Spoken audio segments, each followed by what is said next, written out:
Mouta Massi, bringing you the latest happenings in dancehall and reggae music.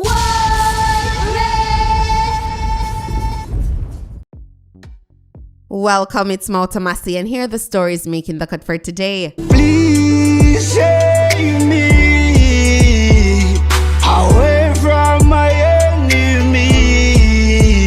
Wash away all my sins from me. When the jet touch down. His name is Visionn, and I love how he starts the track with a prayer. This one is called Save Me. When your back is against the wall, unofi call upon the Almighty. Yes. This track reminds us of the power of prayer on our emotional, mental, and spiritual well-being. The rhythm is calming, and the nature of his lyrics is uplifting. So the two blends seamlessly, giving us an inspirational track. Visionn is specifically appealing to ghetto youths. So I hope then take the time out for listen keenly to that song. Yeah. Special shout out going out to Belly Rat and the entire team. If you like this track, click the link below, leave a comment and share with your friends. Visit him on Instagram at DEM. Make him know say I'm Mouta Massi Senyo. Tanya Stephens wrote an epistle over on IG, shedding more light on what happened between her and the Prime Minister. First, she said irony for $500, please. Her caption reads, I used to passionately critique politicians of every party performances relative to the needs of the masses. I stopped because the greatest pushback came from that demographic. It felt foolish to be wearing myself thin on behalf of people whose ambition are less active than their political affiliations. Why should I be angry on behalf of a people who celebrates their oppressors? Am I a practical person? That cycle is one I don't belong in. To those who think I was, quote unquote, rude for not shaking the hands of a public servant, no one is obligated to shake the hands of anyone except in a dictatorship. You decide if you want to keep saying Jamaica isn't headed in that direction. To those who think I was a, quote unquote, real soldier for standing my ground, I must inform you that I'm not your hero. I did shake his hand. I was raised by perhaps the last laborite woman what teach manners. The video was edited, and no, he didn't edit it himself, but you're retarded to think his videos get posted unapproved. To those who can't imagine what he could possibly stand to gain from something like this PM is a virus. His natural means of propagation is going viral. The conversation, I paraphrase. Boy, me and you used to be good friend. What happened? I couldn't respond because we never were. Him, when you gonna stop cuss me? Me, when you stop deserve it? When you stop earn it? Him, me know you vex with me over COVID time. And that you still vex for? Me, new information available. I dispute everything you're on with, and you still not change your stance. Him, blank smile. Bear in mind, COVID time refers to a period when medical doctors who decided to work by ethics and not political directive were silenced. Some businesses and individuals went bankrupt while a few elites bathed. A time when an unvetted medical treatment was mandated as one size fits all with no breathing room for individual needs or preferences. People lost their jobs as corporate airheads enforced no jab, no job policies, and all complaints of injuries were dismissed. Him, are your boyfriend this? Referring to new kids. Kids and I looked at each other and bust out a laugh. Adlib, fate scene, edit, post, cue, dance followers. Boy, may I read a conversation there, I just had dead with laugh in my head. Massive. On a serious note though, do you think that the politicians should be held accountable for their fiasco during COVID time? Do you think they owe the Jamaican populace an apology? Let me know your thoughts in the comment section below. According to Foota Hype, Beenie Man bought his team one bag of car.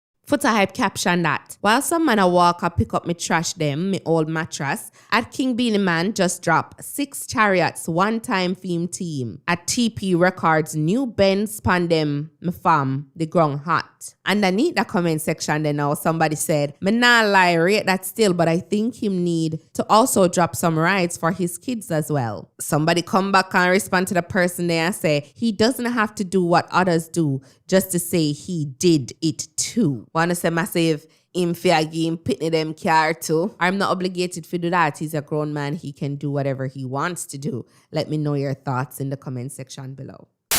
One of Jamaica's most promising reggae stars, Koffee, has been dropped from her US label RCA Records, according to sources at the company, marking an unexpected shift in her international career. The Grammy-winning artist made history in 2020 as the youngest and first female recipient of the Best Reggae Album Award. She initially signed with Columbia Records UK before partnering with RCA in the US as a part of a strategic effort to expand her global reach. In the comment section underneath World Music View's post, somebody said, best thing that could happen to her, she can go back to making roots music, not woke music. I wonder though, will they still nominate her for Best Female Artist of the Year at the Caribbean Music Awards like they did last year, despite the fact that she hadn't released any music for 17 months. 17 months. Somebody else says she was an industry plan to promote fishiness in dancehall. Another person responded by saying, funny enough, Una never said the same about Spice, Lila Ike, and Jada. Then respond to the industry plan comment by saying, industry planned from what point? When she sat in her room and sang the song for Bolt, when she went on stage with Cockatee to sing Ragamuffin. So you're saying she doesn't have talent? What about that YG Marley? What is he? Anyways, another person says, Sam Smith, them destroy she meds. She could have just played the Lila Ike route, which would be not so bad if Lila didn't get blackmail. But Lila still have more respect in the situation. She didn't go flaunting that in front of us. Another person said they used her to promote fishy songs, video business, and left her dry hanging, exposed Rasta. The president of the Press Association of Jamaica recently did an interview with a nationwide news network. They were speaking about Mark Golden's remark about the media being bought out. Check this out. We have a very difficult task ahead of us, but if Jamaica doesn't get a change of government now, I don't know what kind of state we're going to be. Because we have a corrupt government and a power-hungry government, and they're supported by the elite, and the media is bought out by them too. So it's not an easy road. Let me start with you, Mr. President. Your members have been bought out by this JLP government? Well, I laugh when you ask me because I would find it really and truly egregious if there is any belief among any government or opposition that a media landscape in Jamaica, as diverse as we are, can be bought out. I don't know how you buy out the media in Jamaica. We're too diverse, we're too independent. If you buy one, everybody going to know. If you buy all, everybody going to know. So I understand that. The opposition leader seems to be suggesting that because the government has the support of the elites, that may be part of the reason why they may have the wherewithal to do that. Well, Ricardo, I don't know. I couldn't answer the question whether or not they have the wherewithal from the elite to buy out the media or not. I honestly don't know. But the accusation that the government has bought out the media is among is a pattern that we are seeing in the political landscape, where not just the opposition, but both major political parties increasingly resorting to undermining the media credibility when coverage doesn't align with their interest. And so I said it last year that we are expecting to continue to see the rhetoric continue in the way it is going to be. It's going to happen both government and opposition, especially as we are coming into the silly season. But Jamaica as a nation and the media landscape, we are consistently ranked among the top countries globally for press freedom.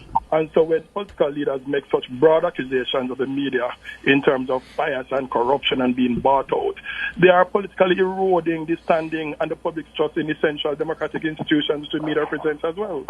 Dr. Spence? Yes, I'm here. Yeah, I heard the comments and I listened to them a couple of times and I wondered, did Mr. Golding come across to you as someone who the party has been saying that they're doing well and they're on course to retake government? Did he come across confident to you in those comments?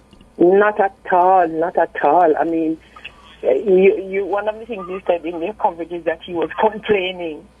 I mean, I don't know if you were deliberate with that choice of word, but when you are confident, you don't complain. You acknowledge where the difficulties are. And it wouldn't be the first time that we've heard a party leader say it's going to be difficult or say to their supporters it's not going to be easy. But this was not said in the same way and in the same tone. Mm-hmm.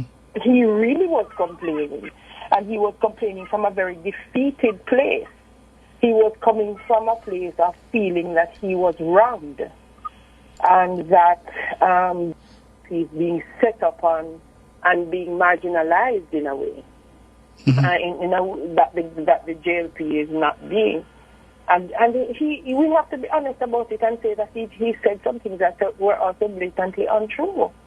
I mean, the PNP has dominated the news cycle. I remember when I was at a particular news station, the PNP dominated the news cycle, and you never heard the PNP complaining then that they thought the media was being bought out or anything like that. They were obviously flying high, and I remember there was almost a press conference every other day from the PNP camp, mm-hmm. and it was always covered, and there was always one or two major news items coming from it. So he said some things that were wrong. I agree with Dashan. What he said about the press as well is dangerous to say in a democracy like ours, which has always turned on this idea of a free and critical press. I think it is unfortunate that he said what he said in the space that he said it. And for him to complain about our democracy in a place like America now, it means that Mr. Golding isn't thinking. He's not at all thinking. How can you go to America to talk to Americans, even if they're Jamaican Americans in a time like this, and calling our government wicked and corrupt in America? At this time in America, it doesn't make any sense to me. I feel as if he's not thinking, and he has lost perspective. Lloyd B. Smith, you're at the Western Mirror. You have been bought out by the JLP?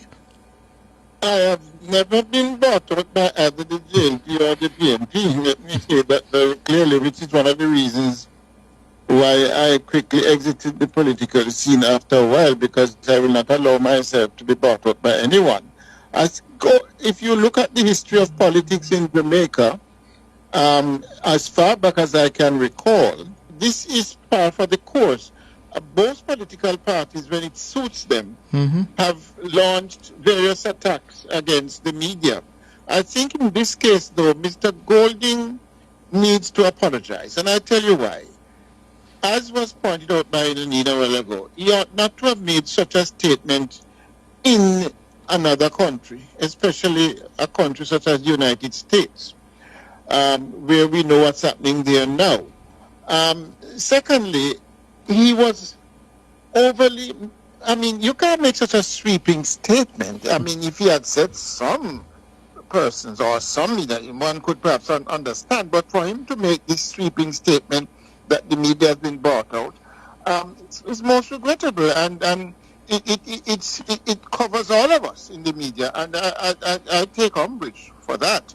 Secondly, though, I think it's almost it's ridiculous when he then goes on to say that the JLP is being supported by the top echelons of the society.